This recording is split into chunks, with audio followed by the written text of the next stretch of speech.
Hello, Tom. Hello, Joe. How are you doing? What have you been up to? Have you made a game? I've made parts of games and thrown out parts of games. The sun's starting to come out here again, so my months of making prototypes in the dark are coming to an end. To listeners, welcome to the Game Developers Library. I recently heard someone on YouTube say that their podcast had the worst title. That was Thomas Stewart, who makes a podcast called How This Game Dev ... And he made a joke the other day that it was the worst titled podcast. But I contend that the Game Developers Library is a bad podcast title because when I picked it, I wasn't thinking about what libraries mean. Yeah. I was just thinking, well, that's a place where you go for books. Yeah. Game designers, DLL. Yeah. But as a lowly designer, I just wasn't thinking about libraries in those terms. You know, I don't use libraries. When I don't know how something works, I just, go on the Game Maker forums and cry and go, will someone please write me a piece of code that does this? Well, I don't use libraries either, but the book kind. We're covering a book this week that is actually the most requested book since we started this podcast. So we're like 7 episodes deep now. Tom, you've been my sort of regular co-host, and then we've had some guest co-hosts come in at various points. And since I started doing this podcast, this book has popped up a few times and people have kind of requested it. It seems to be like a broadly quite respected book among the kind of indie developers that I talk to online. Is sort of the most game designy that we've sort of covered. Like we try to do stuff that's, maybe a bit adjacent to the craft, but this one's all craft. Yeah, and to be fair, I did Jesse Schell and Raf Costa when you weren't there, which were the most kind of like canonical game design textbooky type thing. So this is the first one that we've done together that is kind of like that. And you can feel it. It's very heavy. It's a bit of a tome. It's nearly 400 pages. Some of the people that recommended it kind of commented on how dense it is and how it took them a long time to get through. I have some thoughts about how it's structured and like a good reading order, because I think certain types of people might benefit from reading this book in a different order from how it's laid out. Yeah. But we'll get to that in a minute. It's an interesting middle ground because the first episode that we did together with this podcast was Derek Yu's Spelunky book, which is not a design textbook. It's a kind of, I made a game and here's everything that went into that. Here's how that happened. Yeah, it sort of bounces between, talking about very specific parts of the design and, what it was like to work with Xbox Live. And it doesn't have like chapter titles in the same way that this one does. I think that is a helpful type of book. I guess it kind of shows you how much of the thought that goes into making a good game is kind of subjective rather than like pulling this big grand theory out of the sky. And Sylvester's book is written in that way. It's flexible. It's not like trying to say that this is the only good way to make a game. But I do find it interesting that we have quite a few of these books that are written by a game designer and you don't see much of their personal experience of working on a project in it. Sylvester's has a little bit more of that in, but it's kind of generalized. It's like when I'm building a level, this is kind of what I do. Yeah. And the kind of extreme version of that is Raf Costa's Theory of Fun is kind of, he's sort of ruminating on games and why they work the way they do and why we play them and all of this kind of stuff. And when Raf Costa wrote that book, he'd been working as a game designer for at least 10 years. They've been working on Ultima Online for years and years. And there's nothing in the book about his kind of practice in a studio as a game designer. And when I was critical of that book, because basically I said the book doesn't do what the title says. It's called A Theory of Fun for Game Design. Yeah. And it's kind of a book that is about fun and how games work, but it doesn't tell you how to design games. And he actually popped up online and he said that was a publisher thing where the book was initially called A Theory of Fun, Why Games Matter. And that makes the whole book make so much more sense because that is what the book is focused on, right? It's like, why do humans experience this thing called fun? How does that relate to our kind of evolutionary psychology and all of that kind of stuff. So that's kind of like the extreme end of a game designer not talking about their professional practice at all and just kind of pontificating about what game design is. And then the Spelunky book is like the other end of the spectrum of just like, here's all the things I did. Yeah. And the interesting thing with Derek Yu is he's kind of a bit of a programmer, but not really. So he's kind of coming at it more from the point of view of an artist who designs the game, who cares about like the fantasy and the fun of what the player is doing and like how that links to the art style and all of that kind of stuff. But someone else is doing the programming at the end of the day in that one. Yeah. And then with Sylvester, he kind of sits very comfortably in the middle because this guy's like a technical designer. In Rimworld, he's kind of listed as engineer on the Moby Games credits, which is kind of interesting. But yeah, this one I think gets recommended so much because the kind of people that listen to this sort of podcast or watch the YouTube channel I do and stuff, their kind of respect for an author comes from, have they shipped a game that I know? Yeah. You know, which is understandable. It's totally valid. Sylvester, I think, has that kind of halo from Rimworld being one of the most successful kind of PC games of all time, and he actually wrote this before that. So yeah, and I think because it's sort of presented in this sort of almost textbook type way, it sort of gets an air of authority about it in the same way that Derek Hughes doesn't, where he's just sort of like going, here's all the things that happened, and you know, at the end of it, I got this best-selling game. Yeah.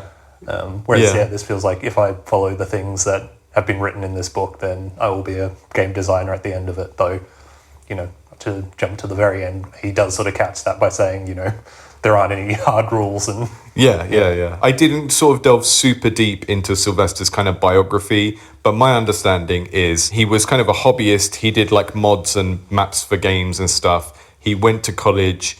Out of college, he ended up working at a studio that worked on one of, I think it was like DLC for BioShock Infinite, you know, like the most racist BioShock. Yeah. And then after he left that role, or during that role, he wrote this book. I think the way that other people encounter the book is like, you know, they respect him because he made Rimworld, and then they read his book and they don't necessarily put things in that order.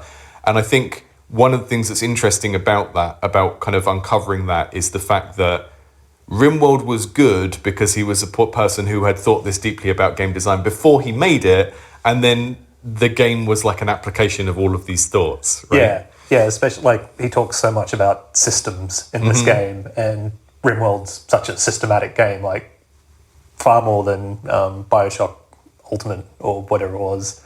So yeah, I think very similarly to Sylvester, where, you know, you sort of see the puzzle pieces and the clockwork of it, and then the game sort of grows from that. Whereas, like, I think what you said with Derek Hughes, right, where he sort of sees the fantasy first and then tries to assemble the system that, you know, brings that into life. I'll signpost it now because some people will be kind of querying it. There's been some stuff with Sylvester and Rimworld, which I think we'll talk about towards the end of the podcast. So rather than like cover it before we go into the book and then people moan at us for being overly critical of all this, that and the other. One thing I can say is that it comes up at the start of the book. I wouldn't say necessarily regressive politics, but the way that the book is written appeals to quite a conservative mindset in terms of some of the wording. And like the most obvious one is that he refuses to use like neutral or feminine pronouns for the player or the designer even. Yeah. Whenever he's talking about a person, Well, it's always he. And he makes an argument for it at the beginning, and he's like, oh, pronouns are really tricky, so just assume when I say he, I mean a human. And it's like, I mean, that's kind of the problem. Well, it's kind of worse than that, because he said the English language doesn't support it, and it's like, well, they, them, that's sort of the neutral pronouns. That's, and you know, it's just tough when like the first thing you read in the book is wrong, and then anytime you read an example, and I was like switching out he for they in my head, it's like, nope, sentence still makes sense. It still makes sense, yeah. And like people that are annoyed by that kind of stuff, it's just like, you know, everyone has pronouns you would prefer to be called. You just don't like the idea of someone having a preferred pronoun that doesn't line up with how they look to you. But if you see someone in a cloak and you don't know, you know, you see a Nazgul from Lord of the Rings riding along the road, I wouldn't assume their gender. They're like, you know, there might not even be a person under there. There's just a billowing miasma of sort of spooky ectoplasm. Yeah, so. if like a parking inspector leaves you a ticket and you went there to see it, go, they're a bastard. They, them are a bastard. Yeah, exactly. So if you find that kind of stuff a bit out of date, then it does taint the book a little bit. And there's stuff deeper in the book where it kind of comes back around. But I think what we should do is focus on what's good about this book, who would benefit from it, and then we can talk about some of that stuff at the end. So it does kind of spoil the book or it could spoil the book if you're not able to see past it. And I totally understand why some people might not be able to. Yeah, it's just like a really strange sort of speed bump to have right at the start of the book. And like, I think it's almost worse than had he just, written it the way that he had and not brought it up. It's a strange. Yeah, you're from Canada, bro. Yeah, I'm not even going to explain that anymore. You're from Canada, bro. You should know better about this stuff. So overall impression, that's the negative stuff. We're not going to talk about that again until the end. What's your overall impression of the book? Who do you think it's for? Who would benefit the most from this? I think probably game design students or designers like quite early in their career. Like I found it useful as well because I didn't do like a traditional game design course. So I think one of the benefits to me reading this was he sort of provided like a lot of lexicon and like language to describe things that I'm sort of like working with every day and sort of cementing them into systems and words that I can use with colleagues. Yeah. So and that's in the context of like already having a job, right? Yeah. And that might sound bizarre, like if you're someone that's like super into game design, but you haven't necessarily worked in the industry, it might sound strange to think that there are people stumbling around game studios that don't have this language or this theory. And I would say it's more common than not. And particularly the bigger a studio gets, the more people, and he actually talks about this towards the end of the book, the more people become like small cogs in a very specialized role, and they sort of don't learn the game design stuff because they don't need to, and there's someone with that job title, right? Yeah. So then as a game designer, your job becomes like trying to explain game design to the programmer, trying to explain game design to the artist, and they're putting their hands over their ears and going la la la no.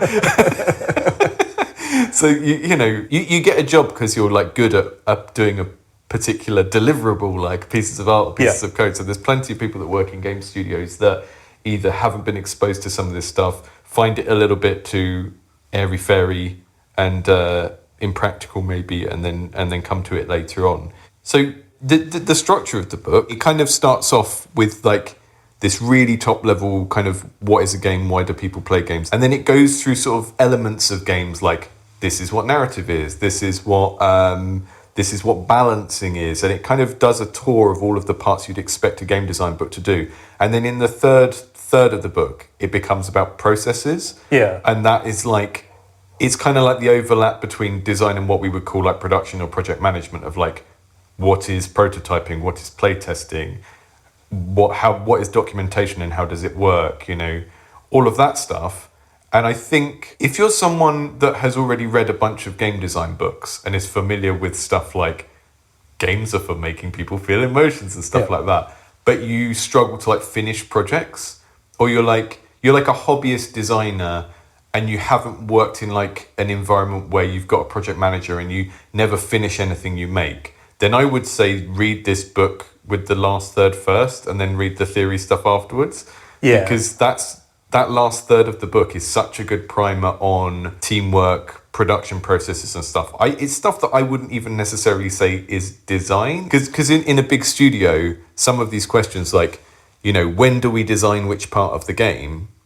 That's not really something the game designer would decide. Yeah. And he does kind of, there's one paragraph where he kind of pays lip service to this a little bit and says, of course, sometimes outside stakeholders decide, because he has very similar opinions to me on a lot of these processes. Like I'm not a big fan of writing loads of documents and over planning and stuff. We have very similar views on some of those things. But there's a bit where he's kind of like, don't write too many documents. Oh yeah, sometimes you're going to have to write too many documents because, and it will be like your day job is in a work for hire studio, right? So you do... we're a different one now, but I've worked in a work for hire studio before. And like most of the places I've worked are work for hire where our publisher is like a IP holder for the thing we're making a game of, right? So we're making a game of a cartoon. And those kind of situations, they need like a massive plan of the whole game. Most of the jobs I've had have been like that. So it's like, even if you're a designer who doesn't believe in over planning and thinks that everything should be very agile and you build the game bit by bit and then see what the game is and then take it in a new direction, which is the approach that this book promotes overall. It's like flexibility, fluidity, like seeing what the game turns into and then going from there.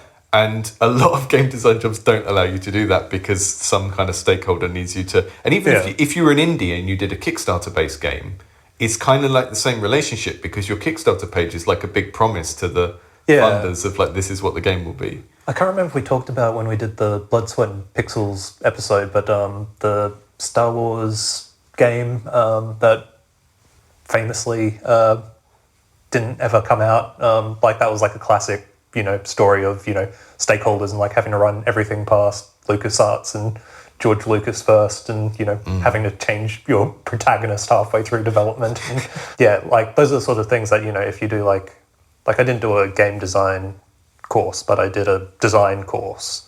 And that taught me lots of different skills, but it didn't actually teach me what it was like to have a job as a designer and like have to navigate a workplace and stakeholders and things like that. So that last third of the book's very valuable because it gives you some insight into like what that world's actually like. Yeah. My advice would be if you're someone that has this book or is intending to buy it and read it, and you get a few pages in and you think, oh, I know all this, I've heard all this before, I would just jump to the last third, read it first. But I've found that a lot of the people that I work with, like mentoring, like I work with a few different indie developers where they're either like, they're leaving software development and they're trying to make their first commercial game. And then there's someone who's like working in a larger studio that has sort of shrinks and grows between 2 and 4 people working together. And the stuff in the back of the book tends to be the stuff that all of those people that are kind of at that intermediate sort of semi-professional level, it's the stuff they need. It's like, how do you make decisions? How do you decide, what game to make? How do you decide which part of the game needs focusing on? So we can go through the earlier sections of the book first, but I would give it that caveat is that there is a reading order for this book that maybe works better for different types of people. Yeah, I think I understand the structure because it, starts, with what is a game, and I think it just sort of zooms further and further out to, you get to the final chapter, which is like why make games in the first place and, what your motivations are. But if you're already making your own games and you're thinking about like design and you're sort of like in the guts of it, then it might be a couple of chapters until you sort of get to the stuff that you haven't thought about a lot. Yeah. We start with this kind of like, this idea of engines of experience. That's what a game is, right? It's kind of a machine that produces a certain type of experience, and that's why we call them game mechanics, because it's a machine, right? There's this formatting thing that he does as well that I find very, very useful, where it's like a bolded statement and then a paragraph and a bolded statement. And you could just skip through the book and read the bolded statements and you would learn the entire argument of the book. Yeah. And then the stuff between them is kind of like the breakdown of what he means by that and the examples that support it. So, page 10, we get the emotions of play are not limited to fun, which is quite nice because that's kind of an extension on Raf Costa where, fun is a dopamine trick that evolution plays on us to force us to learn and try new things. And that kind of led to our survival as a species kind of thing. But here we've got a little bit of a more nuanced take on that where he still goes back to the kind of evolutionary psychology of humans play because it's good for us kind of stuff. Homo ludens. Yeah, Homo ludens, all of that kind of stuff. But we've got a little bit more of a focus on, why is frustration part of enjoyment, all of that kind of stuff. Anything from this kind of first big, broad engines of experience kind of philosophical chapter you want to pull out specifically as being interesting or useful? I found the part of like how mechanics and events interact, because again, that's like one of the terms that, isn't really part of my everyday design language. Everyone talks about mechanics all the time, but events being the interaction between a player and a mechanic that creates the emotion. Like, when you're designing things, you're not necessarily thinking in those terms, but it's nice to sort of have it sort of put on the page like that. It's like ever since we did Scott McCloud's book where he breaks down like the definition of a comic, that anything that fits this is a comic and anything outside that is not a comic. I sort of struggle with that with like video games a little bit because it's like, well, why is Photoshop not a game but Minecraft is? Like they're both pieces of software that you can do open-end created things in, but one's game, one's tool. I think it is that interaction with mechanics creating an emotion is like the part that makes that's the core video game essence. Yeah, and I think this chapter is a good example of it, but a pattern I noticed throughout the book. There are multiple places in the book where it felt like he took a very standard explanation of something that you would hear anywhere in like a GDC talk or gamedeveloper.net or whatever. Very standard explanation, and just went one step further with it to the point where, I'm someone who's been thinking about this stuff for a very long time. I was having aha moments that I haven't had from explanations of those things recently. Yeah. So the one that you just spoke about, so okay, mechanics is like the workings of the gameplay, right? Stuff that can happen in the game, the kind of the parts of interactivity, they lead to events, or you could call them moments, I guess. That's not what it calls them, but they lead to events. They also lead to possibilities. And one of the things that he really goes into is like the anticipation of something is as important as the fact that it can happen, right? So if you think of a horror game where you're moving, like Alien Isolation, you're moving around and you know that there's something out to get you, the actual mechanic of it showing up and killing you is important. But what you get from that mechanic in terms of the overall game experience is also the anticipation of the event. It's not just the fact that the thing can happen where the thing kills you or you escape. It's that you're constantly thinking about those possibilities, right? So it makes every corner exciting. Yeah. And there's a part in the Jesse Shell book where he talks about the lens of the head and the hands. I think when most people start making games as a hobbyist, they're obviously very focused on the features they need to implement in the game engine. That means that the first time they think about the player experience is like, what is the player doing with their hands? What are they clicking on? What are the inputs? All of that kind of stuff. And the next level up, which I think lots of people don't ever get to, is thinking about the decision-making process that happens in the player's head and like what's going on. And he starts off from this kind of emotional stuff, and then later in the book we get like a whole chapter on decisions. There's so much of this book that is trying to get you to think about what is happening in the player's head. The anticipation is one aspect, and when he talks about, I mean, it's very common to hear people say game design is about emotion and then just leave it there.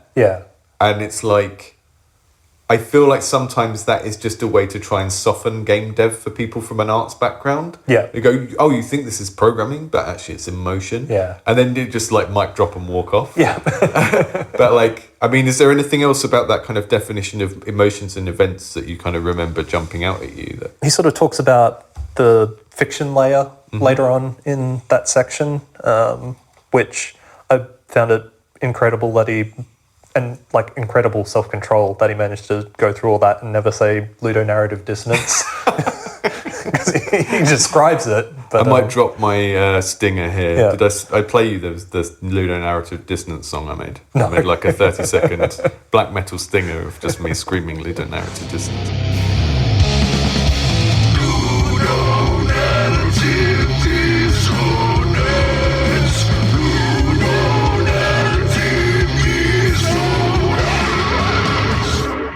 The one thing in this chapter that I want to touch on before we move on is the idea of human values he talks about, which is like the way that we recognize an event happening in a game. There's an event that causes kind of an emotional trigger that makes us feel something is usually about the changing of these human values, right? I think the most common expression that we see of this all the time in like hobbyist game dev circles is number go up, like people like big number kind of thing.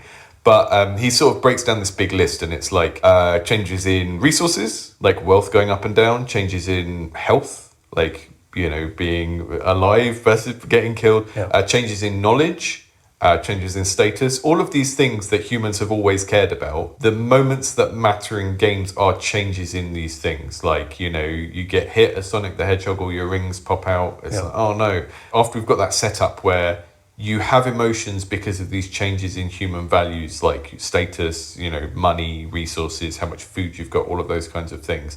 But then you also have the anticipation of those things, and that the kind of experience that you're building as a game designer is like the events that can happen through the mechanics, and also all of the anticipation and thinking that happens around those events, Yeah, I guess the only other thing I had in this chapter was there was like a weirdly long part on fembots in Austin Powers.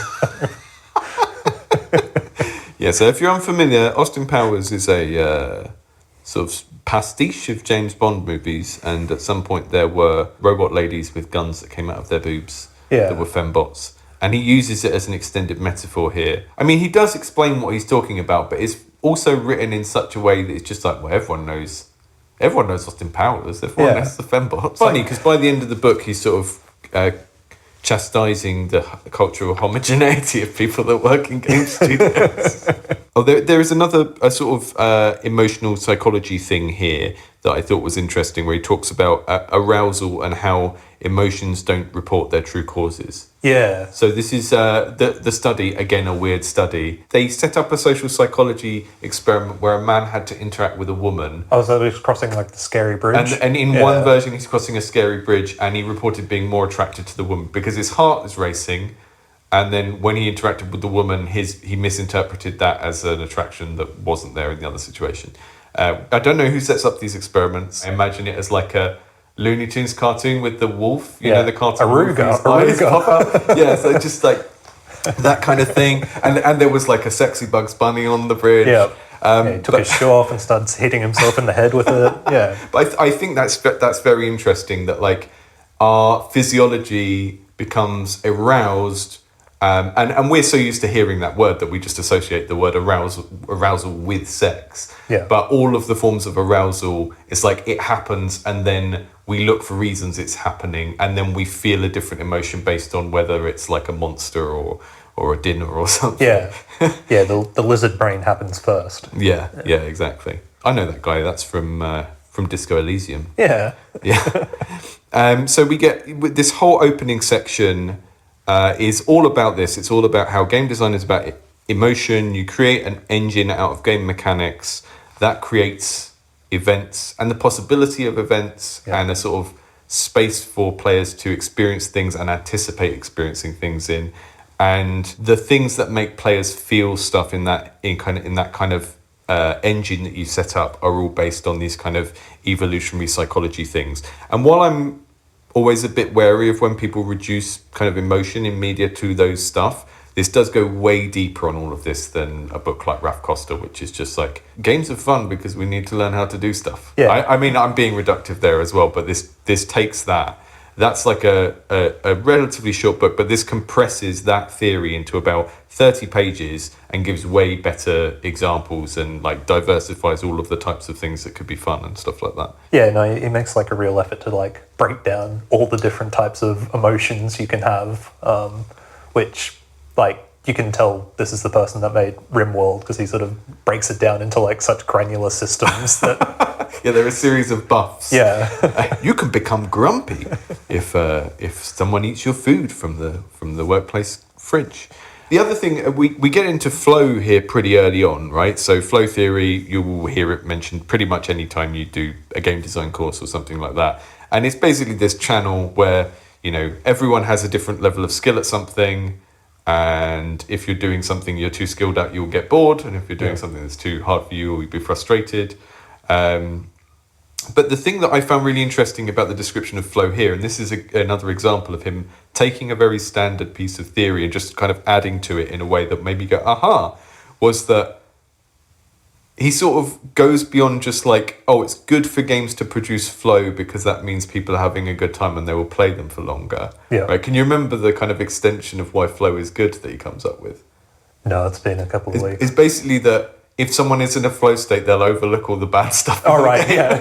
And I was like, yes, that is true. Yeah. That is true. And I think about a game I was playing on a stream yesterday, which was someone had made a Vampire Survivors type game, and it was very well built. It was incredibly like polished and everything, and it had all of the elements of a Vampire Survivors game. But then they put a story in it, and like NPC interactions between runs and stuff. And I just thought, this feels like it's creating friction that doesn't belong in the particular type of thing it is, you know? Yeah, like Vampire Survivors kind of works like, you know, Wile E. Coyote, like, as long as you don't look down, you don't fall. It's just...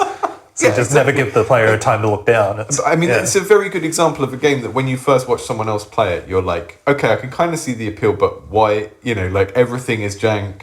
You've got these characters that are just sort of sliding along the floor. Yeah. And it's because it's a game that is about producing a flow state, whether you think that's good or not, because it's got this kind of like gambling machine kind of affect to it.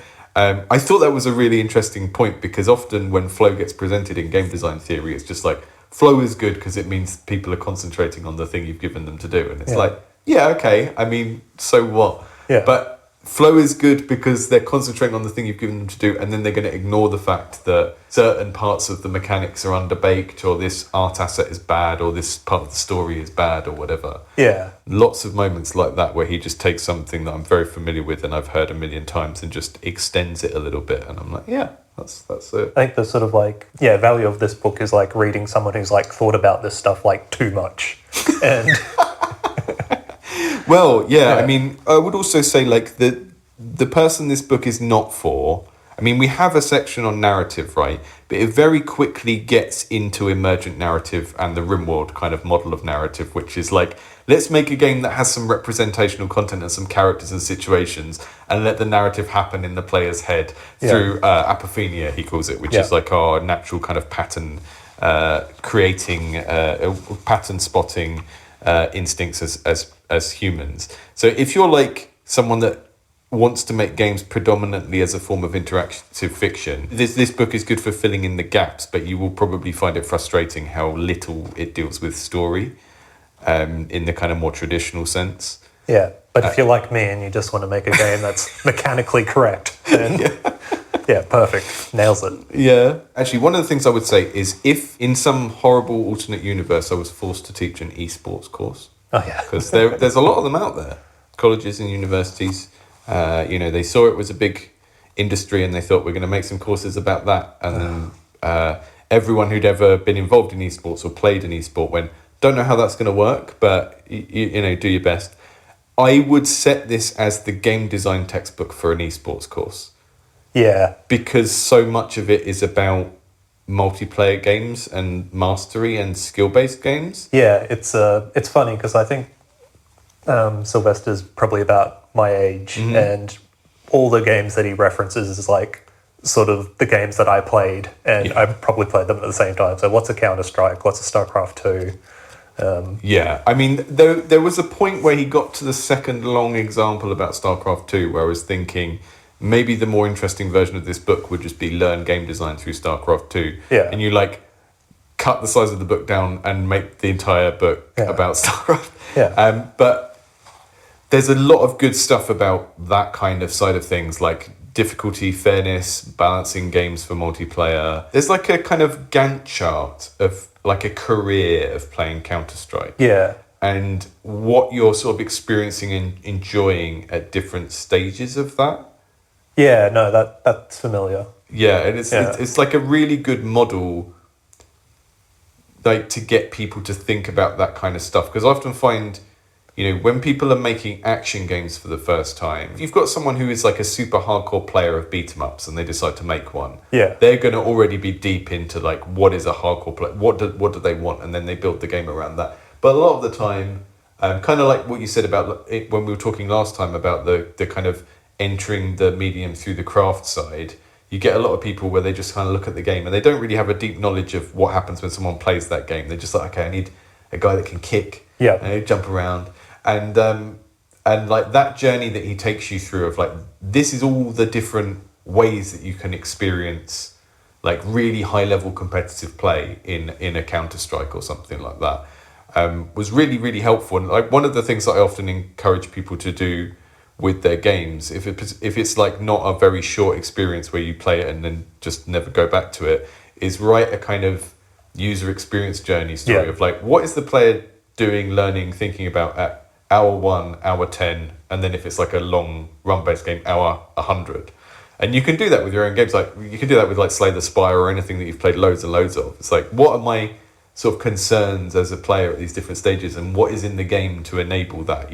Like, is there like a daily run that comes up so I can keep playing the game? Well, he sort of, I think it was the narrative chapter, he did like a similar breakdown of Fallout 3 and like what the first 20 minutes of that was like, playing in like all the different sort of, types of player narrative that happen. Like, you go into this and there's like a scripted event, but then there's also like the world you're sort of creating for yourself and how those things interact. But you don't sort of, as a player, you don't necessarily see them as these different systems, but as a designer, like these are all the things that come together to create that experience. Yeah, I liked that segment because like in kind of games narratology academia, there's some people that are very hardline, like a narrative is only the story that exists in the game that was authored, and anything that's like emergent from the systems that's happening in the player's head is not narrative. And that's because those academics are like very like invested in guarding what the term narrative means. Yeah.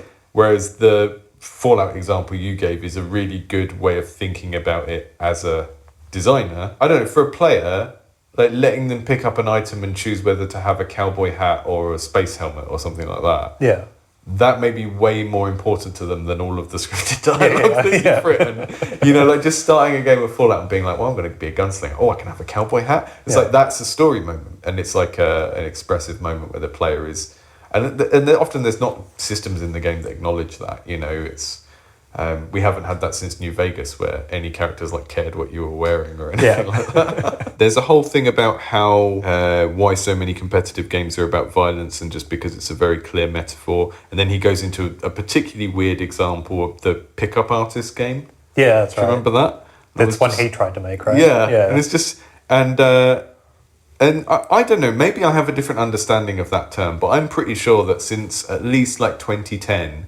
Pickup artist hasn't just meant like a guy that is good at seducing women, but it's specifically meant like men that train other men to be able to do that on the internet and sell them courses on it. And it's like the kind of birthplace of the modern day manosphere and all of this kind of... Here's how you hypnotise a woman at a club. Which again is funny because later on in the book he sort of criticises linguistic programming and says it's all nonsense. Yeah. It's like, but I sort of haven't explained, but he gives an example of a game he tried to create, which was about men at a bar trying to pick up chicks. And as an example of a game where it's like trying to make a competitive game that isn't about characters fighting. Yeah. And it just made me kind of laugh and in some degree of disdain that it was like, this is what you think of? This is your example of a game about human interactions with a competitive element? You couldn't go to like Bake Off or something? Yeah. Well, I've got a friend that I think made a better version of that, which was a game called Speaking Simulator, where you're a robot pretending to be human, and in order to speak, you have to like manually move the jaw and tongue in the character's mouth.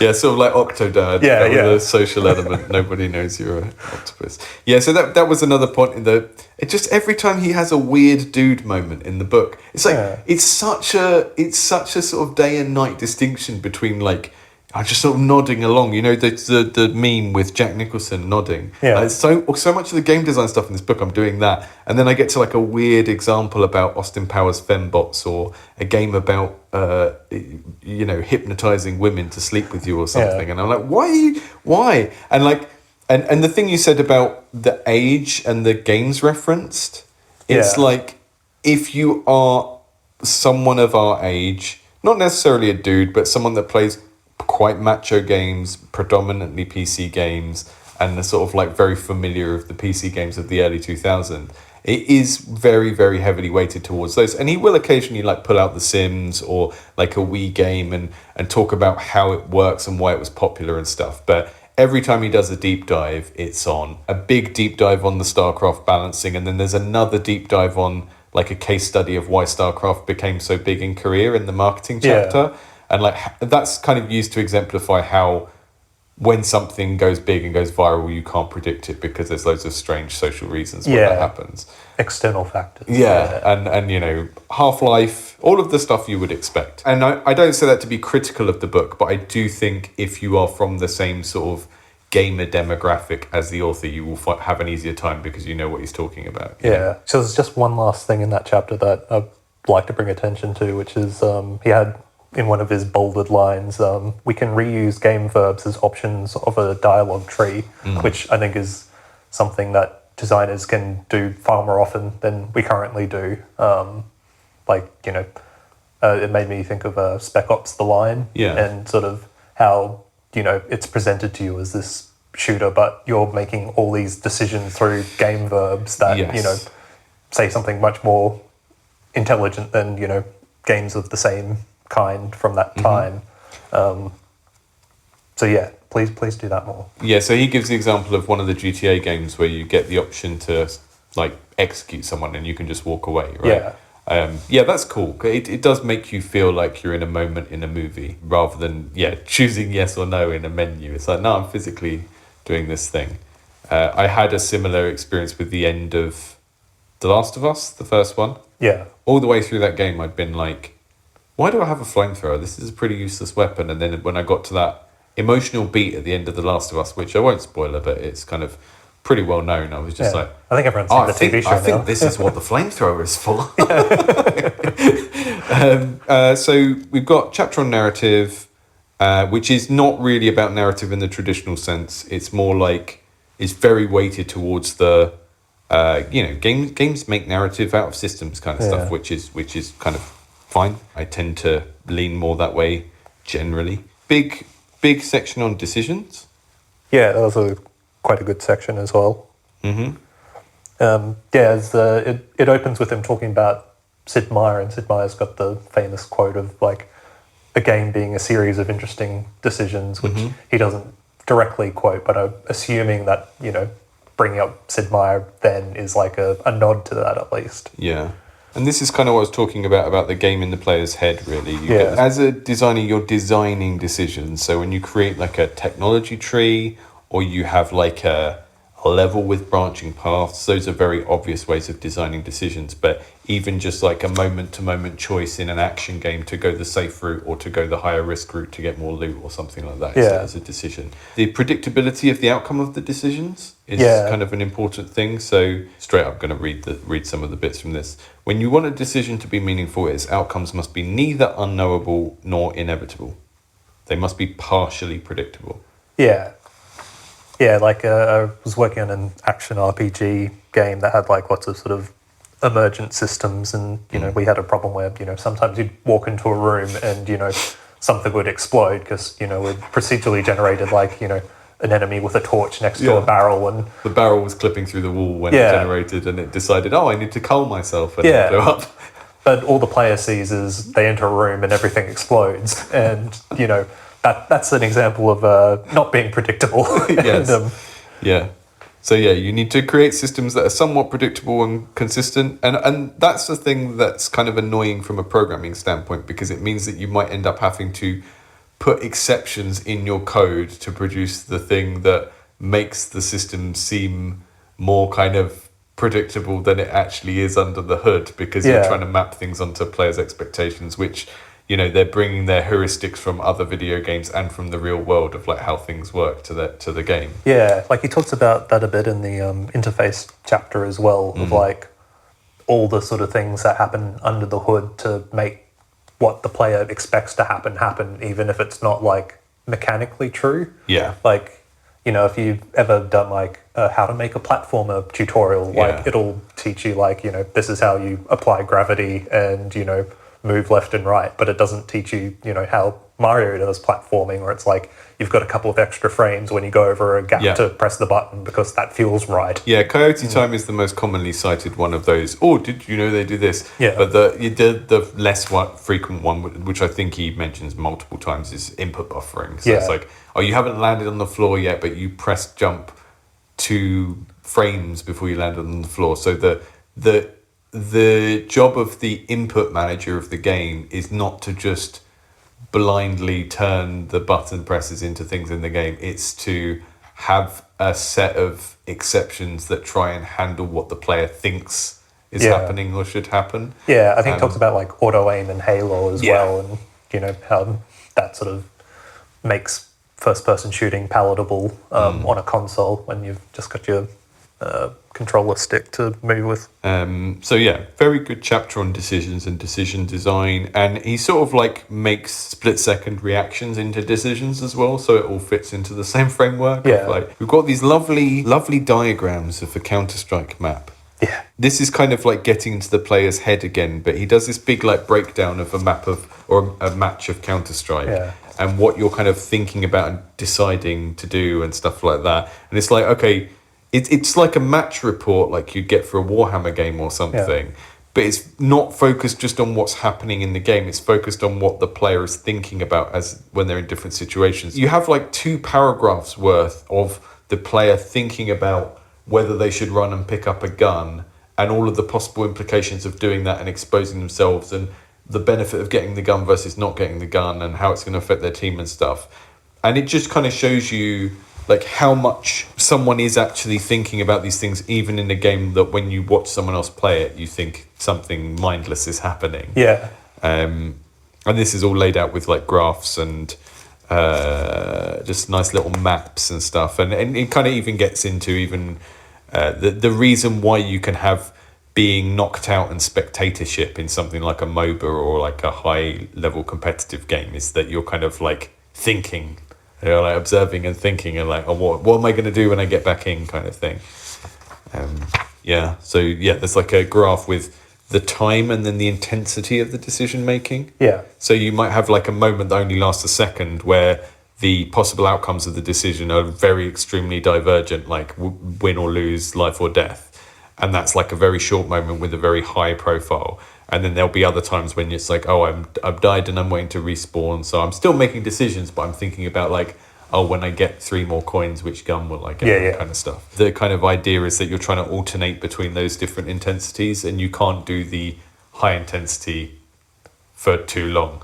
And you sort of want to oscillate between those kind of 2 different modes to kind of keep people having a good time. Yeah, it's interesting when you sort of talked about pacing, you sort of showed the like pacing curve that like, you know, traditional narratives like Hollywood movies have. Again, I think one of the biggest things that I took away from the Splunky book that we did was like when he was talking about pacing, it's like you don't necessarily have to keep going up and up and up. Like, you know, people often say the hardest level in Splunky is the second one, because, and you know, once you get past that point, like the player's tired. So yes, you take into account the fact that your player is a human animal with a organic brain that gets tired, and that means that you don't actually need to make level 4 harder, because by that time they have less mental resources, so it is harder for them, even if the statistics of what you think of as balancing in the game are not.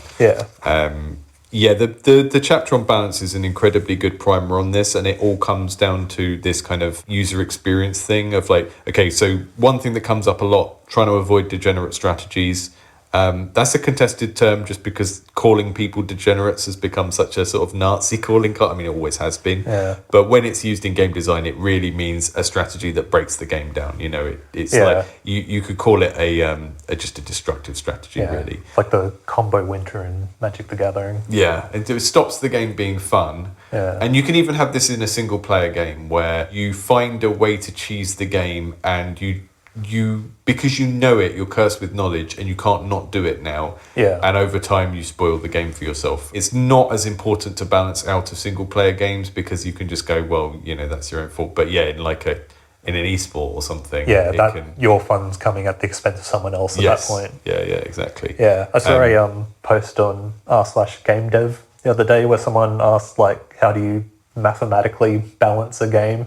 Yeah. Which again, like, I guess you could theoretically do that if like the game was like perfectly symmetrical, but I think the real answer of like you just have to play it until you cry. Yeah, where you start with the desired player experience, and then everything numerical you do is pointed towards that. And so in this balancing section, when he's going on and on and on about StarCraft 2 again, there's another one of those moments where he takes something I've heard so many times and extends it in a way that makes me go, because like you'll often hear sort of intro to game balancing or intro to strategy design talk about rock, paper, scissors, right? Yeah. Which is like, you know, strategy games often have this thing where A beats B and B beats C and C beats A. And it's like, okay, but that sounds like rock, paper, scissors is barely even a game, right? Yeah. So like how do you extend that to make it interesting? And he actually breaks it down because he's able to use these examples from StarCraft. So the example he gives is, I think it's Zerg Hydralisks, which are like a long-ranged alien thing that spits,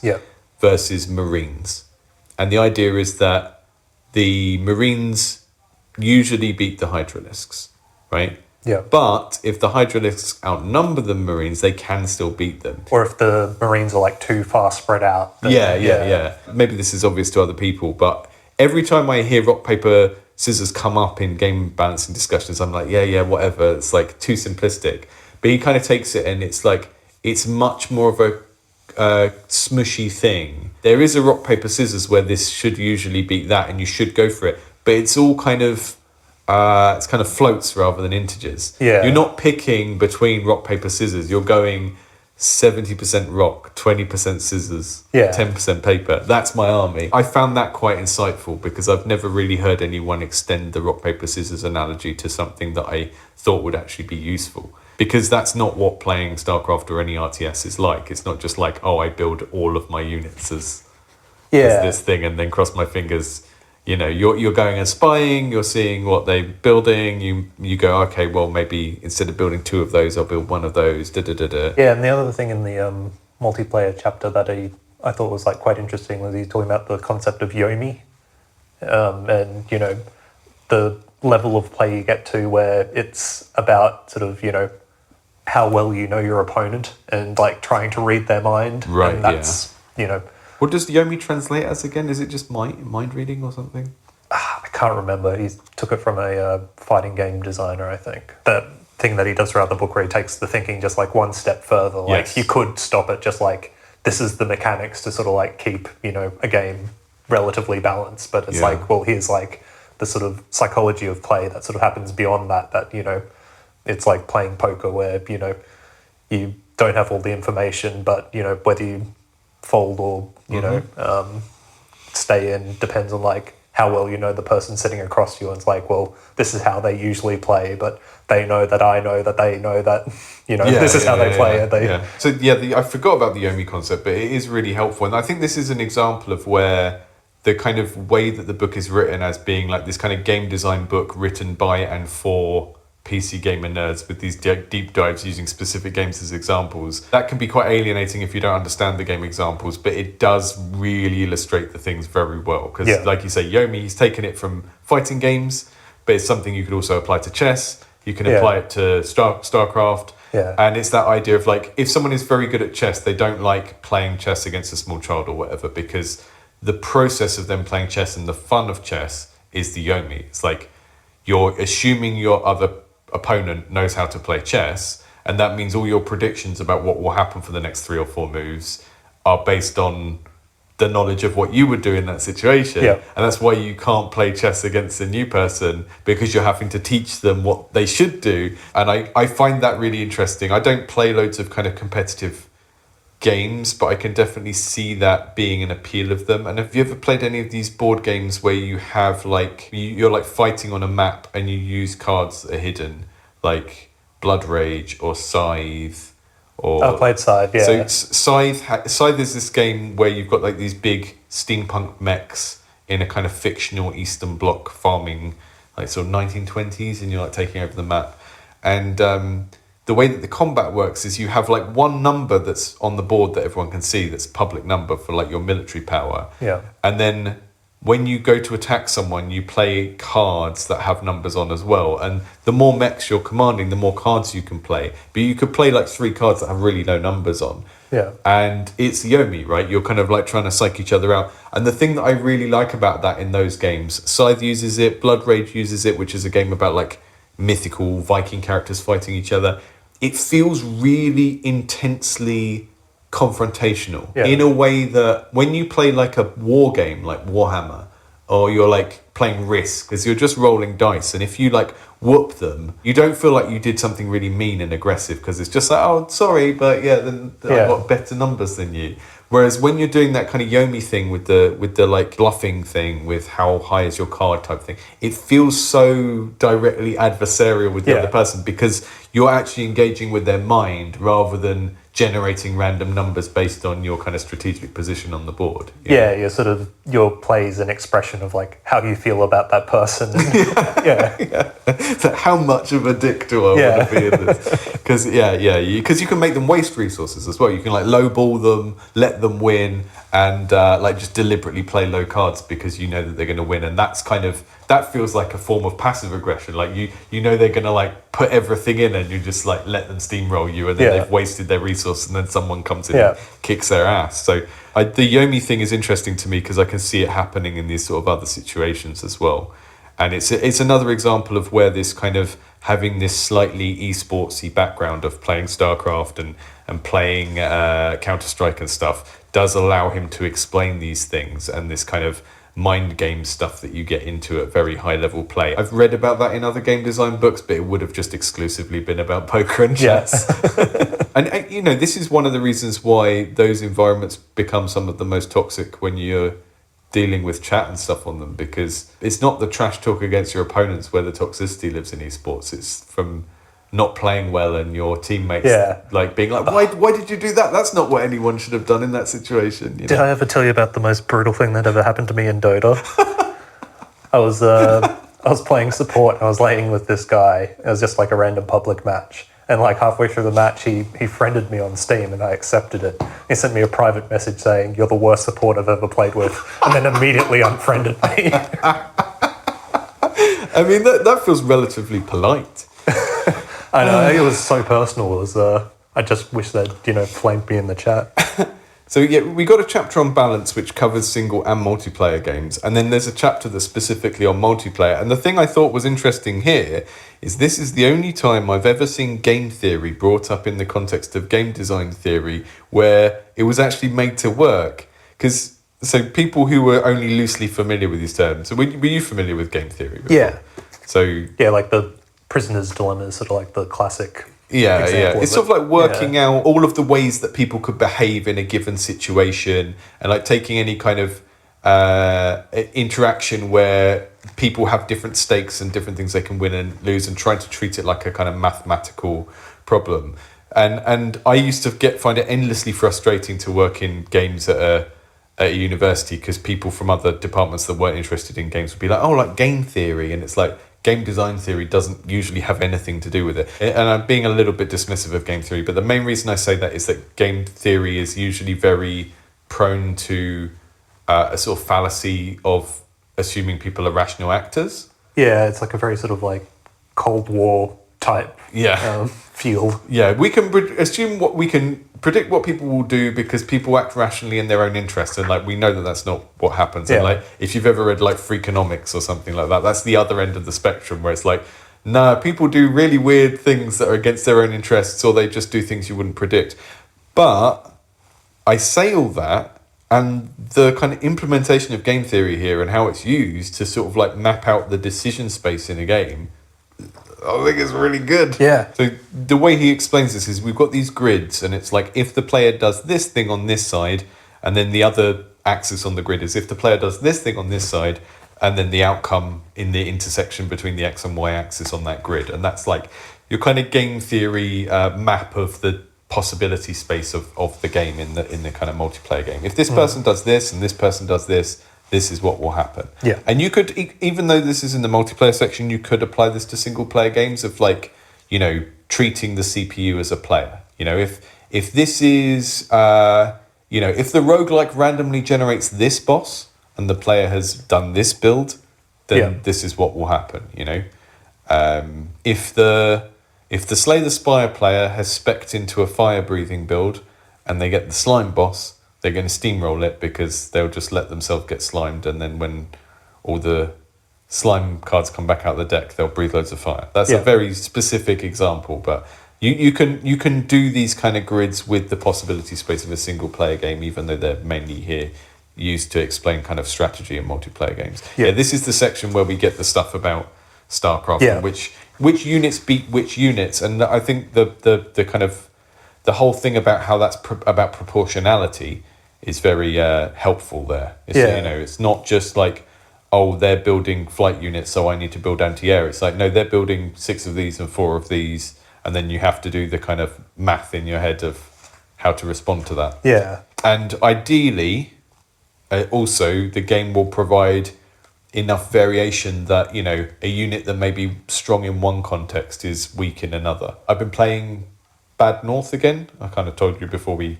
started recording, and that's got a lot of that in it, because it's all about like height advantage for different units, and like the archers are really, they die really easily. You have to keep marching them around the island and putting them in different places. That's all about that. There's a very limited set of units you get to use, and it's all about like mastering where to put them under different situations based on like how far the enemies away, if the enemies are attacking your units or attacking your houses, all of that kind of stuff. Really good one for people to study if they're interested in making strategy games and want like a smaller example. Yeah, this is the multiplayer chapter. We get all of this yomi. It's mostly about that concept and like different different examples of that. And then like if you have destructive player behaviors, that will ruin the game because one player is just really not playing the game in a way that allows the other person to kind of predict them. It's, you know, playing chess against a pigeon type thing. Yeah, it's that's again like a tough one for, you know, MOBAs like Dota, where, you know, if you have one person that's deliberately sabotaging your team, then that's, you know, a bad time for the 5 people on your team, and it's probably not going to be as fun for the other team who, you know, isn't playing against a balanced opponent. So one person can derail the whole system. Yeah, there's some good sections here on like how to design for griefing. They do like a mini case study on Left 4 Dead and like how Left 4 Dead punishes players for running away from the group and stuff from that. But there's a good section on how to do that stuff. So if you feel like multiplayer game design is on your horizons, then we've got a really good robust section on balancing, and then like how to design strategy in multiplayer games. And like I said, I'm really impressed with the application of game theory, because a lot of the time people pick it up and just think it applies to game design because it's got game in the title, and then they don't think about how irrational people usually are. And that's kind of the limitation of using game theory in game design. But the way that he uses it here makes sense, because it's all about high-end competitive play where people are more rational actors, right? And that's why you get this like trash-talking behavior, like your Dota friend. Because the thing that really pisses people off in online multiplayer games is like people on their team not being as good as them, you know? The toxicity isn't aimed at the opponent, it's aimed at the people that are on your team that you feel aren't playing the way that you would in the same situation. Yeah, we've got a chapter on motivation, chapter on interface. There's a helpful thing here about the relationship between gameplay and art, and how like art can introduce noise that makes the game hard to understand. Yeah. And this is a little bit where the book is kind of written in that way, where it assumes that if you're interested in game design, then what you want to do is become a game designer in a studio. Yeah. Because it's like, an artist will come along and you'll have to explain to them why this needs to be yellow and stuff like that. And it's like, it's a very sort of 2010 game design book in that regard, because it was the era where all game design books just assumed you wanted to have the job title game designer and someone else programs and someone else does the art. Back when there were still game design studios. Well, there are still game design jobs, but the thing I've found is if you work at a startup where the founders are not from games, they just assume that a game designer is like every job that they want to do that isn't art and programming. So you get the job, you get on board, you look around the studio and you're like, where's the project manager? And they're like, the what? And it's the curse of, in a game studio, if you think there should be a project manager and there isn't one, if you think there should be a producer and there isn't one, it's you now. Yeah. The monkey's paw thing. Yeah. I wish there was a producer, monkey's paw. I've got a lot of stars towards the end of my book, and that's because I found the chapter on the market very good.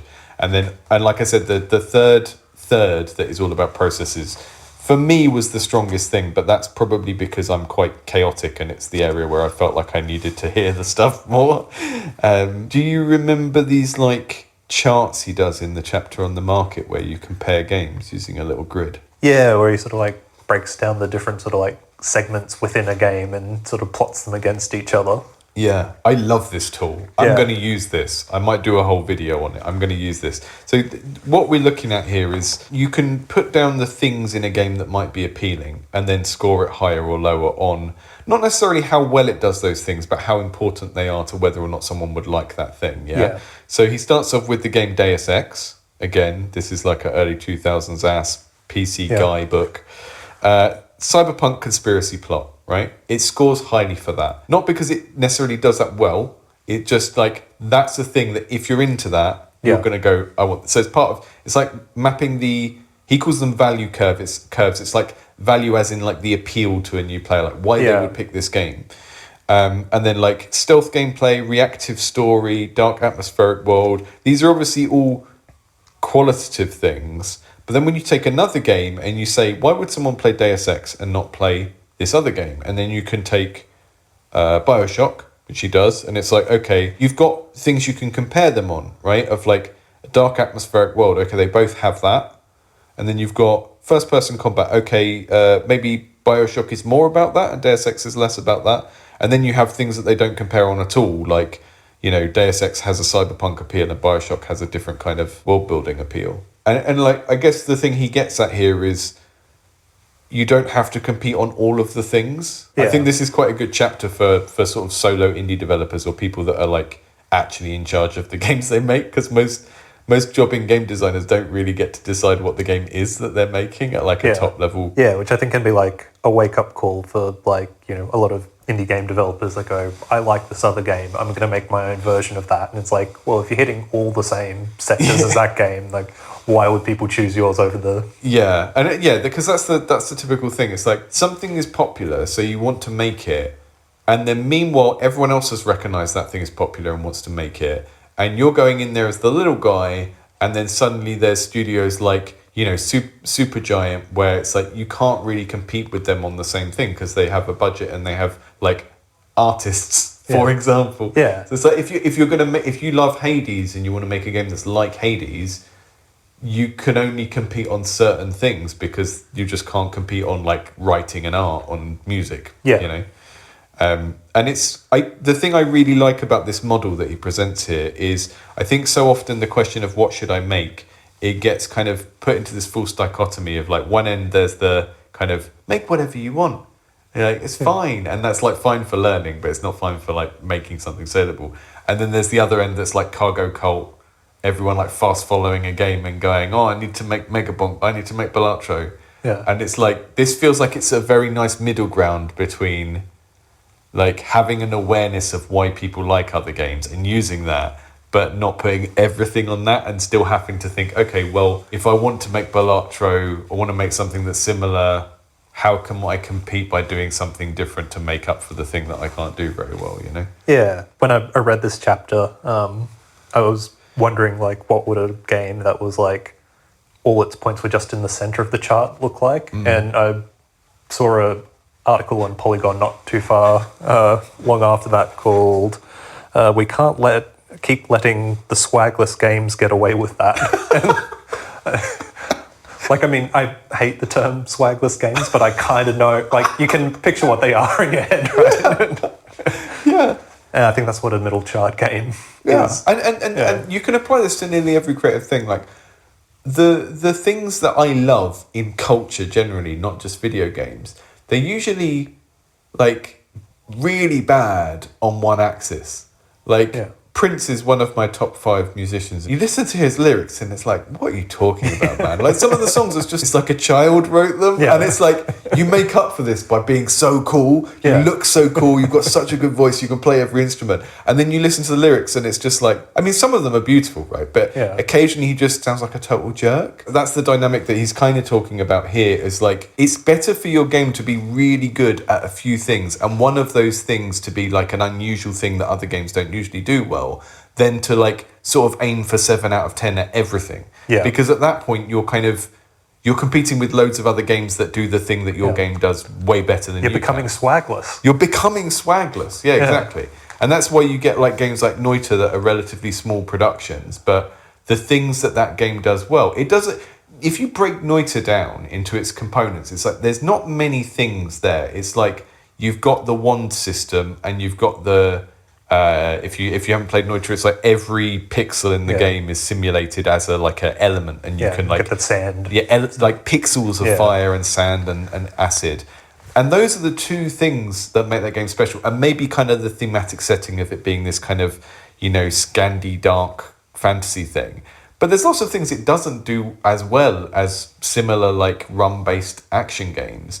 But the things it does well, it's like they know that's their hook and they push it really far, and they don't put loads of extra stuff in that distracts you from it. Like, there's not like bad writing where it's like, hey, we're going to put some writing in here even though we don't know how to do that, which is like a classic one that a lot of developers do. Like, I don't hate story games or games with story, but I play so many games where it's just like, you do not have a writer on the team, why are you subjecting me to your writing? I just really like this model. I think if you're listening and you can get a look at these charts, I couldn't find them online. I'll put them on my notes on the Patreon post as well. But it's just a really clever way of thinking about what you're doing and how you can make it have the best chance in the market. And he sort of starts the chapter with this weird allegory about the tech ram. Yeah. A lot of the chapters have these like weird little stories at the start, and the tech ram is like this strange beast that people come to and offer offerings, and then I guess it's just like it's a parable about like cargo cult mentalities and following things. Yeah, he's got this chart on page 260, which is like, here is a list of popular indie games, and here is the big appealing thing about them.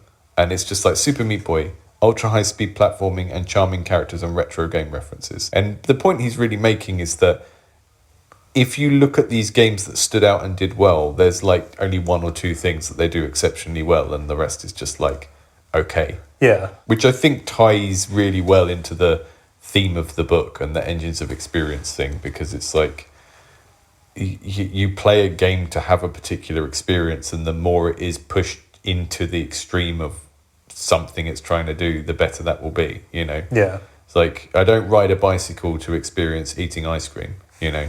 I enjoy the experience of riding a bicycle. I enjoy the experience of eating an ice cream. I might ride a bicycle to the ice cream shop, get off the bike, eat an ice cream, and then ride the bicycle home. I don't want to do both things at once. No. Right? they're like experiences that ruin each other. And I think that's kind of the thing that he's getting at here. Yeah, no, the only other thing I had on that chapter is got the caveat, nobody knows anything section, which I think sort of the just that's like what we were talking about before about, you know, the folly of chasing trends and but the one exception I could think to that is possibly between platforms, where like I always think about Fall Guys when that came out, and then someone released a game called Stumble Guys on mobile and just ate their lunch and I mean, I saw that happen a lot when I was working at the Roblox studio, because they would, you know, someone would bring in a game into Roblox that didn't exist on the platform, like only art, and just make a version of that. And because the players on that platform are sort of captured by it, they don't play anything else, you know, the people that play Roblox, because they just hang out with their friends. Yeah. It's like a totally new thing to them, right? Yeah. And it's kind of like, I think we talked before about the Jeff Vogel talk, the Spiderweb software talk.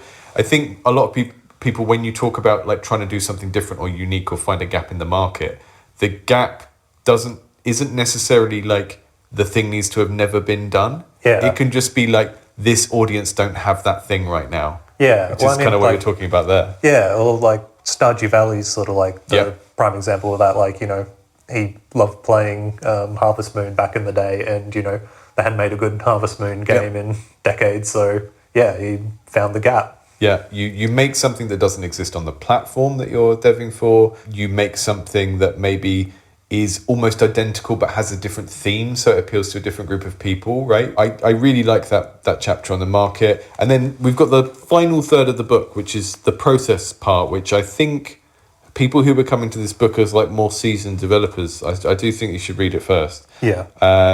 We've got planning and iteration, basically the idea that if you overplan, it's sort of a denial of how making a game actually works, which is iteration cycles of trying things and seeing what works. And if you plan too far into the future, then you don't have that flexibility. Yeah, no, I think the sweet spot for me at least is sort of coming up with good game pillars when I'm starting a project, which are just like, these are the core things that, you know, if they aren't part of this game, then I'm not building the thing that I set out to build.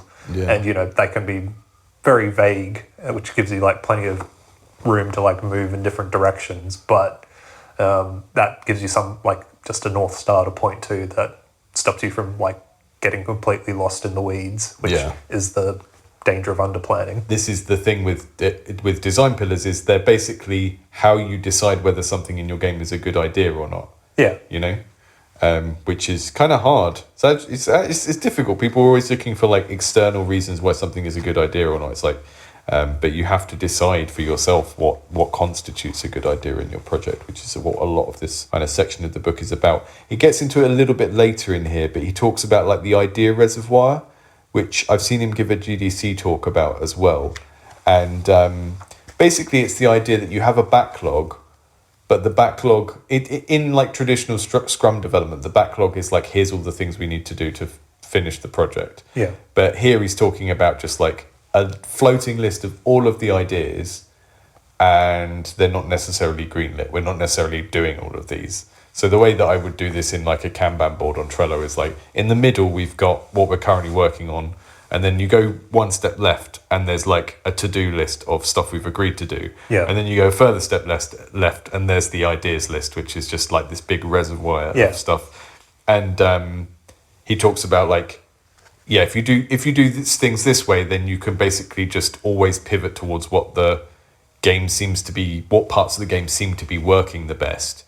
And like by pulling stuff out of that reservoir and going, right, the game's all about exploding things now. What in the idea reservoir fits with that? And again, this is the problem with doing like too long planning, because you don't know what's fun until you can play around with it. And he does make some caveats several times where he talks about like, if you make a very derivative game like a sequel or a clone, some of this stuff is a little bit easier to like long plan. You can do waterfall project management for a sequel easier than you can for the first time you make a game, you know?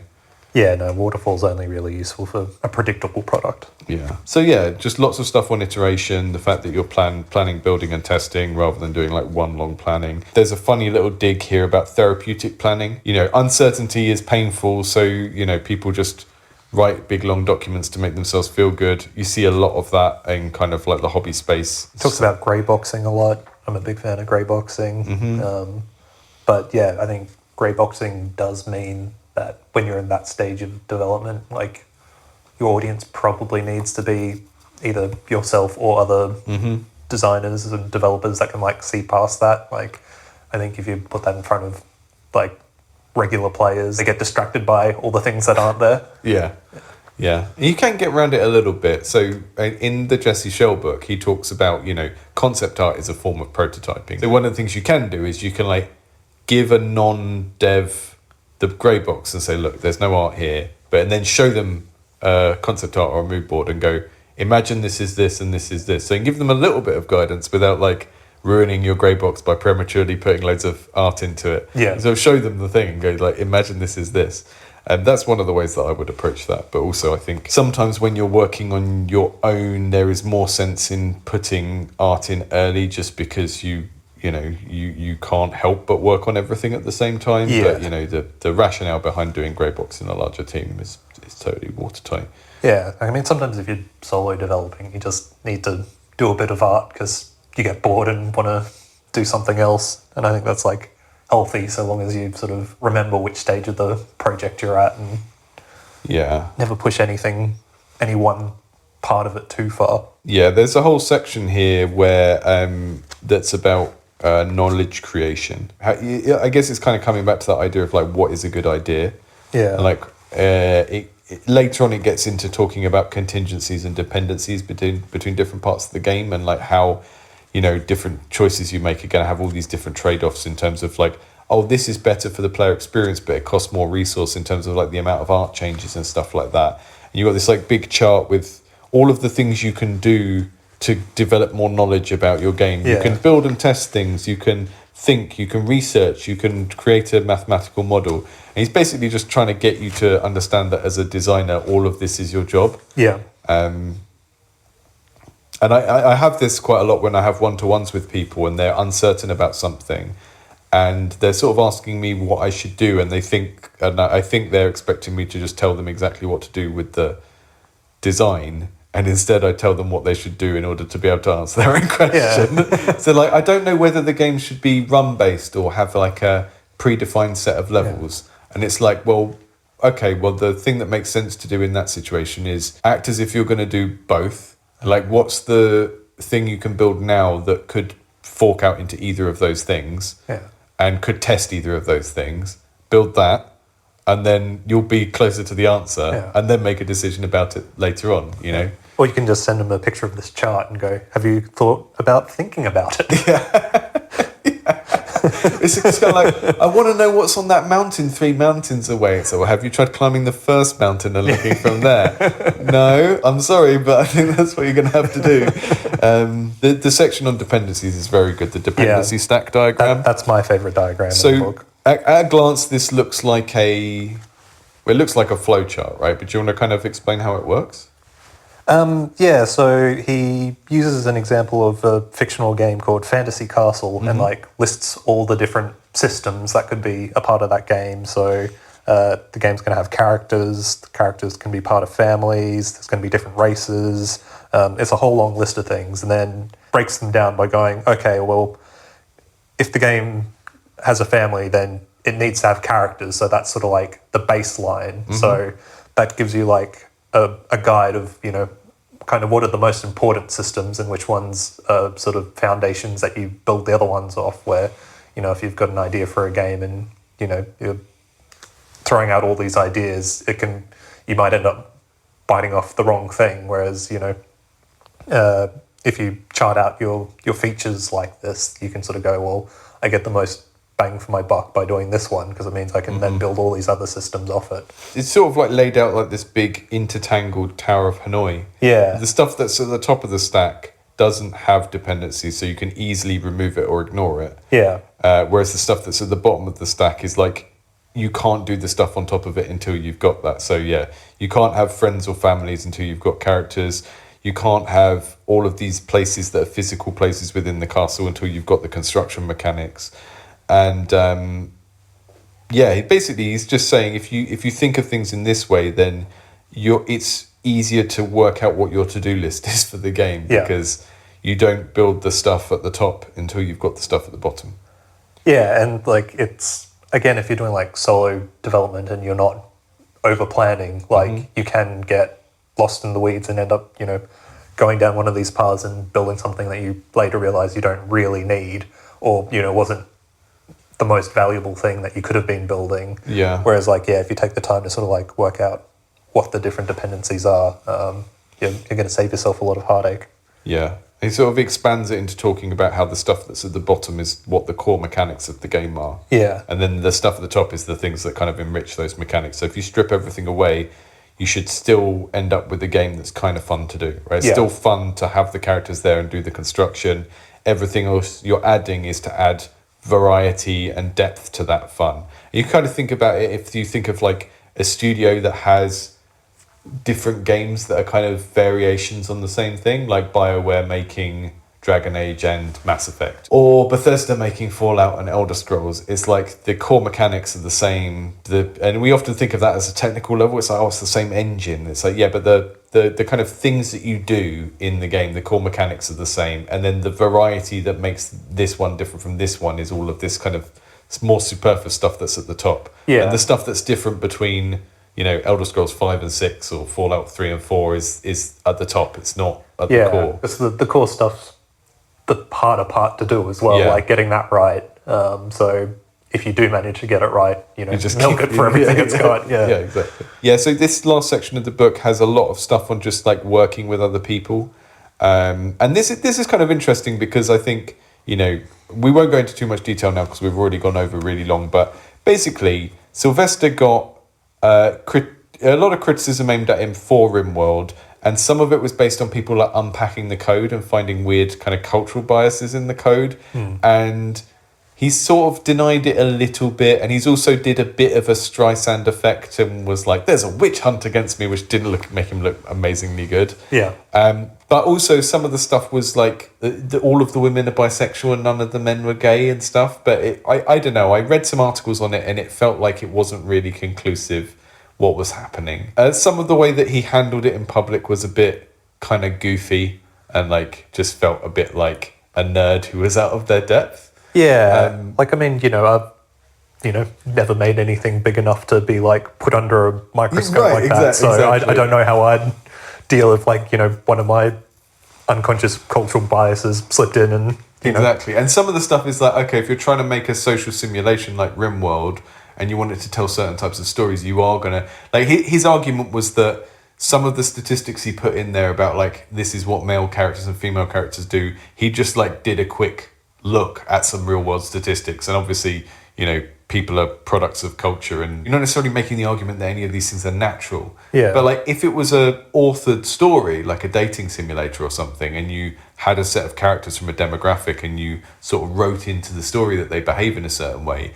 I don't think people would often not bat an eyelid. You know, if you had a a romance thing where the men usually made the first move and that was like an authored narrative, I don't think people would bat an eyelid at that. But because it was like code, Yeah. we're able to uncover it and go, oh, we found this like this deeply ingrained thing. Yeah. But the way that he handled it wasn't particularly good. But the reason I bring that up now is the section towards the end about working with other people comes across as incredibly sensitive. Yeah. It's like this part doesn't exist in the other game design textbooks I've read. No, like it is like quite empathetic, and like I think it's sort of, you know, is a nice sort of bookend to like, you know, going, you know, games are about emotion, and like, you know, working with other people's about emotion. And yeah, because there's a whole section about like when you're making a choice, and again, it's that kind of thing of like decisions about design and production are about working out what your own metrics are for what is a good or bad idea in the context, right? Yeah. It's like, we are these people, we're trying to make this game,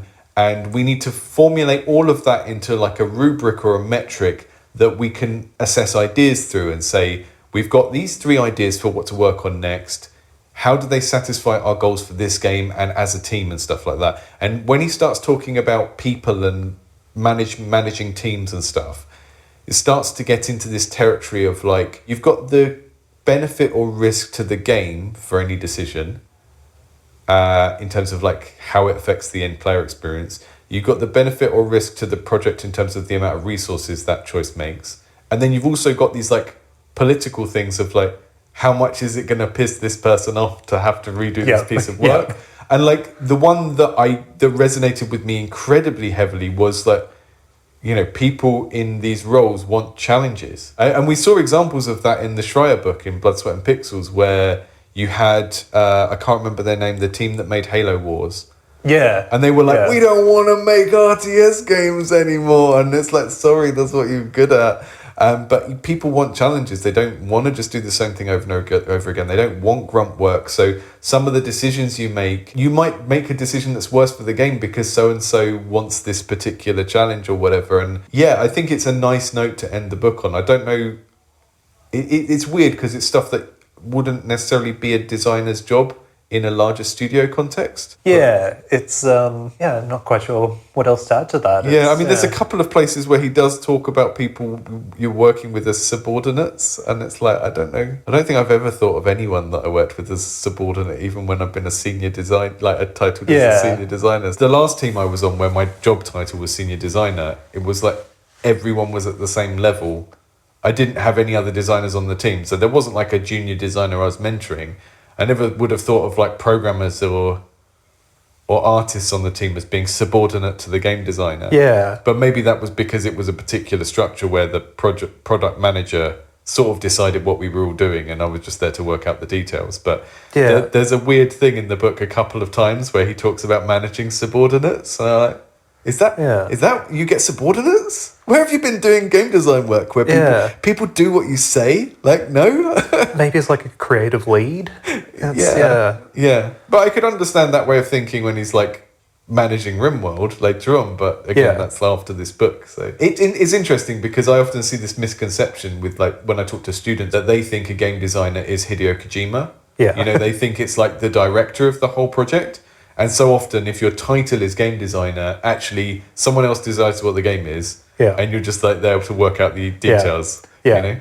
Yeah. They've given you an outline, and you have to like color it in. Yeah, like Ken Levine comes in, and he's like diving suit, Ayn Rand, shooting bees out of my hand. Yeah. Make it happen. He walks out the room. And you're like, what? How much damage did the bees do? yeah, exactly. But he talks about that and like management styles and how, and not micromanaging people and what's it called? Arrogating, which is when you basically micromanage. It's when, you know, you've hired people to be good at a specific thing and then he calls it a swoop and poop, which is actually what Kojima does, where he sort of plays the game for 5 hours and goes, change that, that should be this colour, Yeah. And he's basically saying that's bad practice because, you know, the person with the higher degree of power and authority doesn't actually understand the decisions that went into making that thing red instead of blue and all of that kind of stuff.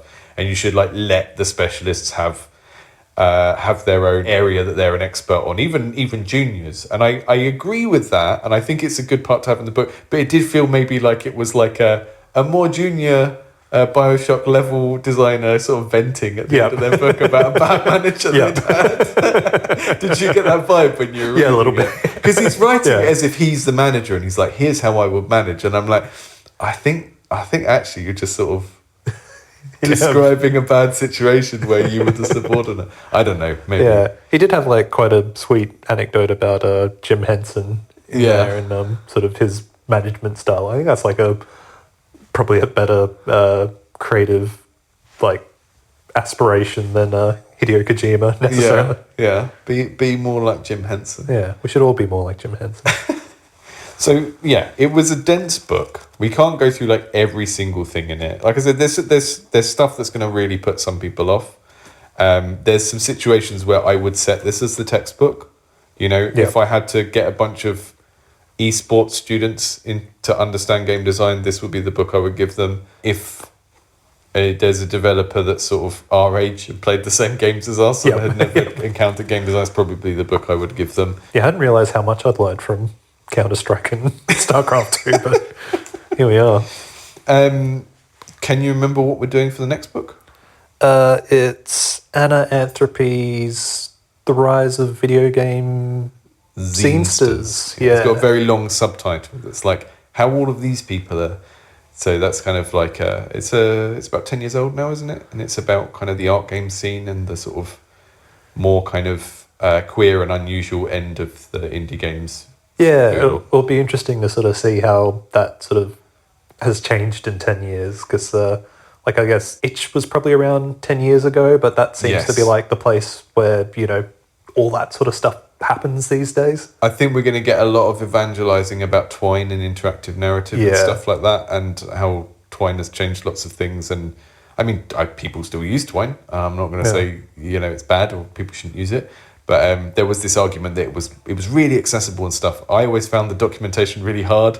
When I taught narrative design, I always ended up teaching it to students using RenPy instead of Twine because RenPy is for visual novels, and all you needed to be able to do to make a RenPy is kind of puppet characters as they speak. Yeah. Whereas the thing with the format of Twine is it's kind of like, it's a bit more like traditional interactive fiction, and that means if you can't write very well and you can't write prose, you can't really do it. Yeah. Well, I think the very first things that I'd call video games I ever made were like Choose Your Own Adventures in PowerPoint, which... okay. Yeah. I made Choose Your Own Adventures in BASIC. Right. Because they were easier than anything kind of graphical or anything time-based. But yeah, so that's what we're reading next. That's a cool suggestion. It's going to take us to the entire other end of the spectrum. So anyone who's been listening to this and is like, what do they mean Austin Powers Fembots is bad? What do they mean you shouldn't make a game about being a hookup artist? Is probably going to find the next book annoying in some way, but I think it's a very good choice and I'm looking forward to reading that because I haven't yet. Anything you want to say or plug before we wrap it up? No, I'm hoping that eventually I'll... turn one of these prototypes into something I can plug. But if you're new to the podcast, Game Developers Library is part of Indie Game Clinic, which is this podcast and a few other things I do, YouTube channel, Twitch streams, stuff like that. I do a lot of work where people send their games in and I review them on a stream and give feedback on certain things and what they're doing well and what they could improve on, all of that kind of stuff. We have a Discord community that is only for Patreon supporters. If you want to be part of that, you can support everything that Indie Game Clinic does by going to patreon.com/Indie Game Clinic. You can pledge there. You can get access to the Discord. You can get things like one of the higher tiers. You get the notes from this show, which is just me kind of trying to condense down the most helpful part of each book that we read. Usually those go up before the podcast, but I've had a horrific 2 months, which means I'm a little bit behind. But the show notes for this book will go up in the next week or so. At the lower tiers, you can get other stuff, like you get the video essays that I do on game design on YouTube earlier on Patreon, and they don't have adverts and stuff like that. So yeah, if you want to support what we do here, if you want more stuff like this, if you want more kind of educational content aimed at game developers that isn't just like, which game engine should I use? Do you have an example of an annoying noob question you could say in a annoying noob voice? How do you mathematically balance a game? That's a good callback. Yeah. How do you mathematically balance a game? Yeah, that kind of stuff. But join the Discord. It's a really good community. Thank you for listening. Hope you tune into the next one. These go out roughly monthly. It depends how big the book is. Yeah.